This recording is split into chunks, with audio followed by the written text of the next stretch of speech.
Book 5, What Our Land Policy Should Be, Stave 4. The effects of such a change. Consider the effects of the adoption of such a system. The mere holder of land would be called on to pay just as many taxes as the user of land. The owner of a vacant city lot would have to pay as much for the privilege of keeping other people off it, till he wanted to use it as his neighbor who has a fine house upon his lot, and is either using or deriving rent from it. The monopolizer of agricultural land would be taxed as much as though his land were covered with improvements, with crops, and with stock. Land prices would fall. Land speculation would receive its death blow. Land monopolization would no longer pay.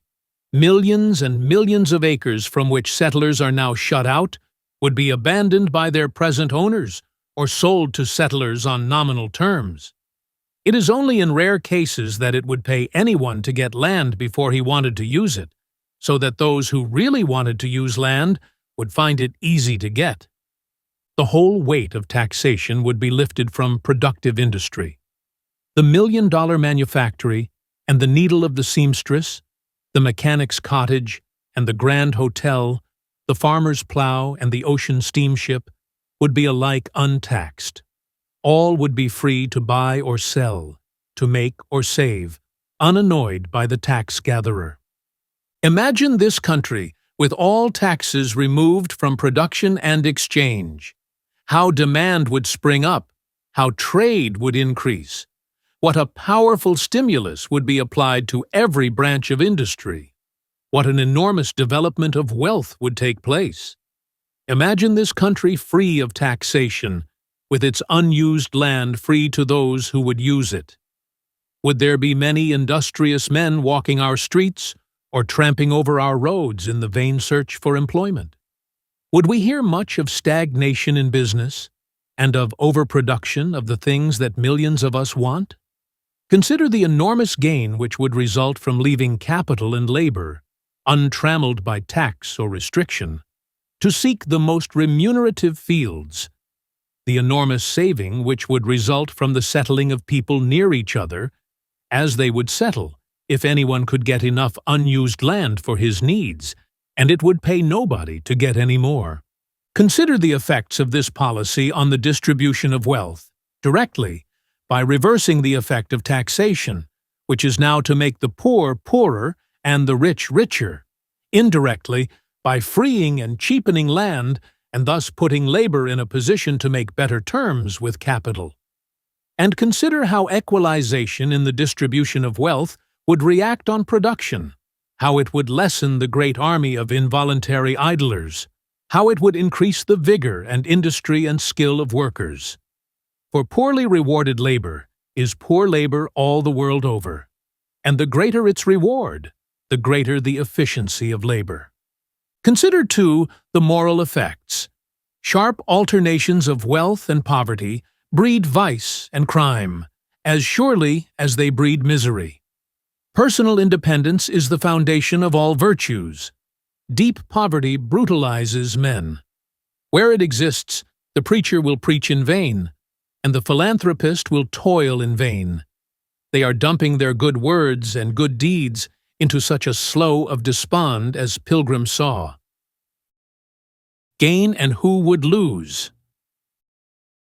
That the policy proposed would be to the advantage of all who do not hold land is clear enough. But it must not be imagined that all who hold land would lose. On the contrary, the large majority of landholders would be gainers. Whether a landholder would gain or lose would depend upon whether his interest as a landholder, which would be adversely affected, was greater or less than his other interests, which would be beneficially affected. The man who owns a house and a lot of equal value would have less taxes to pay if taxation were taken off of buildings and put on land, as the aggregate value of land is greater than that of buildings. His homestead would sell for less than before, but the money it sold for would buy just as good a house and lot as before. So that, if his intention is to always keep a homestead, he would not lose anything by the shrinkage in its value, or even if it was not, he would not have to keep it long before his gain on taxes would make up for the loss in value. If he were a mechanic engaged in or connected with any of the building trades, he would gain more constant work and better wages due to the stimulus of the exemption of improvements from taxation and the reduction in the value of land, which would give to building. Or if he kept a store, or was engaged in any business or profession, he would gain by the quickened growth and increased activity of the community. And if taxes were removed from everything but land, with the exceptions and exemptions I have before indicated, the gain would be largely greater. Let the farmer, the mechanic, the manufacturer, or the businessman, who is also a landowner, calculate how much he pays of the taxes which enter into the cost of everything he buys or in any way uses, and how much he loses by the restrictive effect which those taxes have upon all industry and business. Then let him set against this amount, which he now pays and loses, the additional amount which he would pay as taxes on land, or which he would lose by the reduction of its value, were all taxes placed upon land. Did they make this calculation? 3 out of every 4 of those who own land would see they would be gainers. For as yet, the class whose other interests are subordinate to their interest in the high value of land is really small. And it must be remembered that were our whole revenue raised by a direct land tax, the amount taken from the people in order to give the same amount to the government would be very much smaller than now, and that there would be a positive increase in wealth, a large share of which would go to the landowners who would have additional taxes to pay. What can be done at once? The more the matter is considered, the more I think it will appear that all our taxation, or at least the largest part of it, should be placed upon land values. By doing so, we would substitute the best possible revenue system for our present, cumbrous, unjust, wasteful, and oppressive modes of taxation. We would, without resort to special and arbitrary laws, prevent and break up land monopolization, and we would, at the same time, and in the same simple, just way, do a great deal to counteract the alarming tendency to the concentration of wealth in a few hands, which is now so apparent. Nevertheless, the application of this remedy is not yet practicable. We are so used to looking upon land as upon other property, so accustomed to considering its enhancement in value as a public gain, that it will take some time to educate public opinion up to the proper point to permit this, and even then, there will be constitutional difficulties to be removed.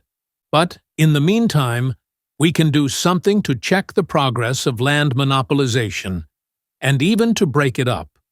So far as the general government is concerned, we can insist that no more land grants be made on any pretext or for any purpose, but that all of the public domain still left to us shall be reserved for the small farms of actual settlers. We can go further and demand that something be done to open to settlers the great belts, which have already been handed over to railroad corporations.